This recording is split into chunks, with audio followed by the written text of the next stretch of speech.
ಒಂದಾನೊಂದು ಕಾಲದಲ್ಲಿ ಬುದ್ಧನು ತನ್ನ ಶಿಷ್ಯರೊಂದಿಗೆ ಕುಳಿತಿದ್ದ.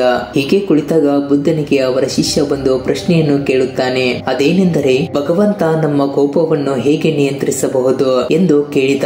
ಅದಕ್ಕೆ ಬುದ್ಧರು ಉತ್ತರಿಸಿದರು, ನಾನು ನಿಮಗೆ ಒಂದು ಕಥೆಯನ್ನು ಹೇಳುತ್ತೇನೆ. ಈ ಕಥೆಯನ್ನು ಕೇಳುವ ಮೂಲಕ ನಿಮ್ಮ ಕೋಪವನ್ನು ನಿಯಂತ್ರಿಸಲು ನೀವು ಕಲಿಯುತ್ತೀರಿ ಎಂದು ಬುದ್ಧರು ಕಥೆ ಹೇಳಲು ಪ್ರಾರಂಭಿಸಿದರು. ಒಂದಾನೊಂದು ಕಾಲದಲ್ಲಿ ಒಂದು ಹಳ್ಳಿಯಲ್ಲಿ ಜಗಳಗಂಟೆ ಮಹಿಳೆಯೊಬ್ಬಳು ವಾಸಿಸುತ್ತಿದ್ದಳು. ಅವಳು ಚಿಕ್ಕ ಚಿಕ್ಕ ವಿಷಯಗಳಿಗೆ ಕೋಪಗೊಳ್ಳುತ್ತಿದ್ದಳು. ಹೀಗೆ ಕೋಪದಲ್ಲಿ ಅವಳು ಬಹಳಷ್ಟು ನಿಂದನೆಯ ಮಾತುಗಳನ್ನು ಹೇಳುತ್ತಿದ್ದಳು ಮತ್ತು ಅವಳ ಕೋಪದಿಂದ ಅವಳ ಕುಟುಂಬವು ಕೂಡ ಯಾವಾಗಲೂ ಜಗಳದ ವಾತಾವರಣದಲ್ಲಿ ತುಂಬಿಕೊಂಡಿತ್ತು.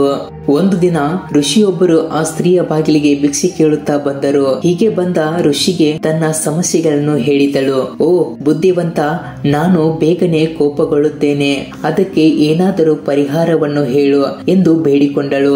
ಆವಾಗ ಆ ಸನ್ಯಾಸಿ ತನ್ನ ಚೀಲದಿಂದ ಔಷಧಿಯ ಸಣ್ಣ ಬಾಟಲಿಯನ್ನು ತೆಗೆದು ಅವಳಿಗೆ ಕೊಟ್ಟು ಹೀಗೆ ಹೇಳುತ್ತಾನೆ, ಇದು ಕೋಪದ ಔಷಧಿಯಾಗಿದೆ.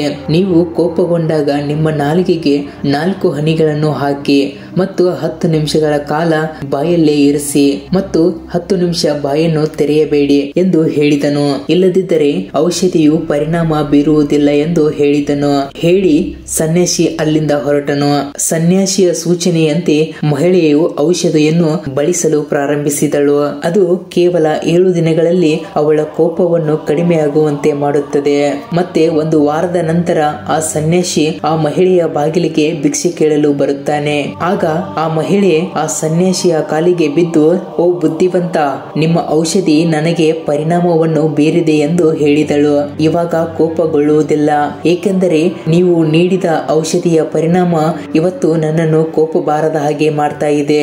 ನನ್ನ ಸಂಸಾರದಲ್ಲಿ ಶಾಂತಿ ಹಾಗೂ ನೆಮ್ಮದಿಯಿಂದ ತುಂಬಿಕೊಂಡಿದೆ ಎಂದು ಸನ್ಯಾಸಿಗೆ ಹೇಳಿದಳು. ಆಗ ಆ ಸನ್ಯಾಸಿ, ಅಮ್ಮ, ನಿಜ ಹೇಳ್ಬೇಕಂದ್ರೆ ನಿಮ್ಮ ಕೋಪವನ್ನು ಔಷಧಿಯಿಂದ ನಿಯಂತ್ರಿಸಿಲ್ಲ.